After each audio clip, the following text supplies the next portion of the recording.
بسم الله الرحمن الرحيم. الحمد لله رب العالمين، ثم الصلاة والسلام على أشرف الأنبياء والمرسلين سيدنا محمد وعلى آله وصحبه وسلم. شركان جرائد oo maanta aniga iyo saaxiibaday labada gole baarlamaanka ka kooban waxa uu ku saabsanaa dabcan qaybta aniga hadda iga soo aaday sida la socoteen go'aamadii shirka golaha wasiirada maanta ka soo baxay oo Arbaca waxa lagu sheegay go'aamada ay gaareen inay u cuskadeen heshiisyo dawladdii hore ee Soomaaliya wasiirro kamid ay saxiixeen siday sheegeen aniga aan ku jiro wasiiradii la magac dhaw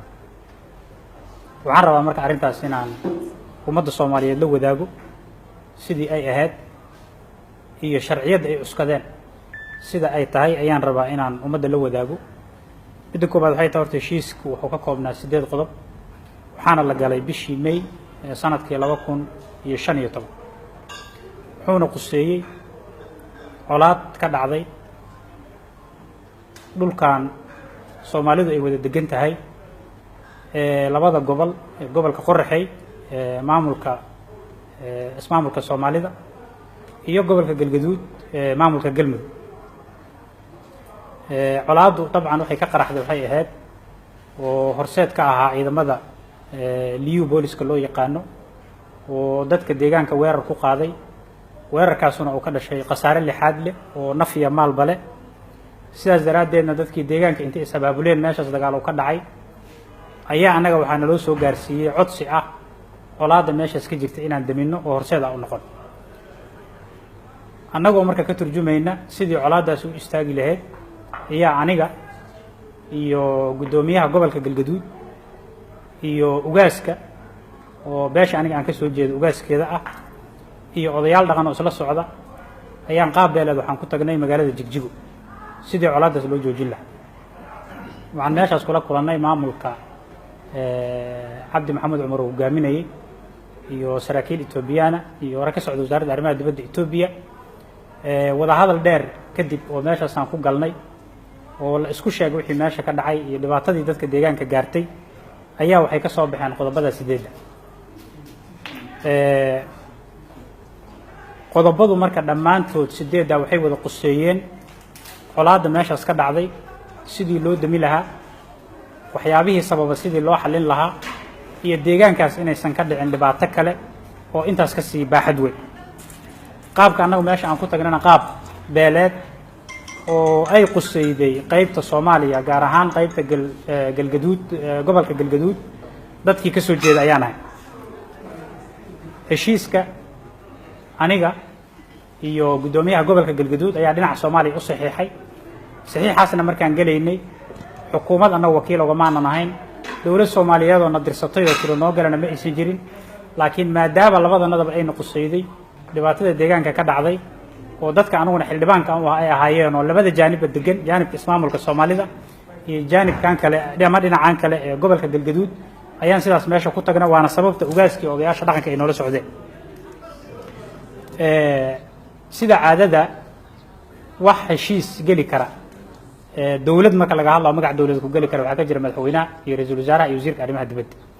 procedure-ka ay martana waxay tahay in golaha wasiirada la keeno baarlamaan ansixiyo kadibna qaabkaas madaxweynuhu inta ku saxiixay sharci uu ku noqdo ma aysan dhicin arrintaas oo heshiiska anaga aan galna maadaama deegaan gooniya iyo beel gooniya ee maamul markaas meeshaas ka jiray ay wax kala dhaxeeyeen ay qusayday sidii colaada lagu dami lahaa ayaa heshiiskaas ku saleysnaa ee heshiis ay ka ratimayday ma uusan ahayn ama lagu apply gareynay Soomaaliya Ethiopia wax ka dhaxay lagu dabaqay Soomaaliya Ethiopia wax ka dhaxay sidoo kale heshiiska qodobadiisa kuma aysan jirin isdhaafsi maxaabiis iyo isku celin dad dambiilayaal ama eedeysanayaal shakhsiga hadda loo soo qaato mas'uulka ah Soomaaliga oo xukuumaddu ay rabto inay heshiiskan ay ka been abuur ay ugu saantirto Cabdikariin Qalbi Dhagax heshiiskan markii la gaaray waxa ka soo wareegtay 2 sano 3 sanana wuxuu ku sugnaa magaalada Muqdisho haddii run la sheegay waxay 3 sano ninkan uu joogo meeshan oo heshiiskaas uu jiray in inta loo soo diray la yiraahdo heshiis dawladda Soomaaliya iyo dawladda Itoobiya ka dhaxeeya jiray ee lagu dabaqaa la soo qabto sidoo kale sida aad la socotiin dastuurka anaga noo qoran ku meel gaarka qodobkiisa soddon iyo lixaad faqradiisa koowaad iyo labaad ee ka hadlaya arrinta isku celinta eedeysanayaasha iyo dambiilayaasha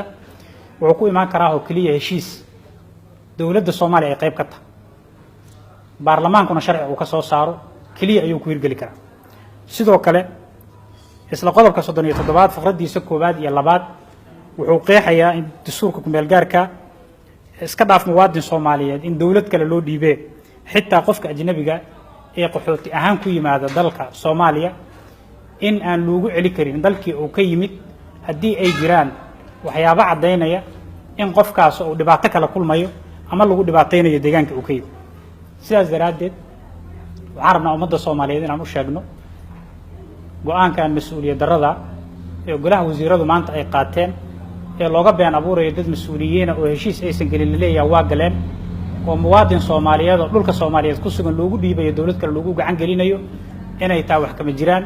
inay taa dambi ay ka galeen dalkan iyo dadka Soomaaliyeed iyo dastuurka iyo shuruucda dalka u yaala inaan ummadda Soomaaliyeed u cadeynaan rabnaa haddaan nahay golayaasha baarlamaankana loogama hari doono insha Allah waan kula xisaabtami doonaa ciddii mas'uuliyadaas lahaydna waxaan rajaynaynaa insha Allah ciqaabtooda inay maraan aad iyo aad u mahadsantahay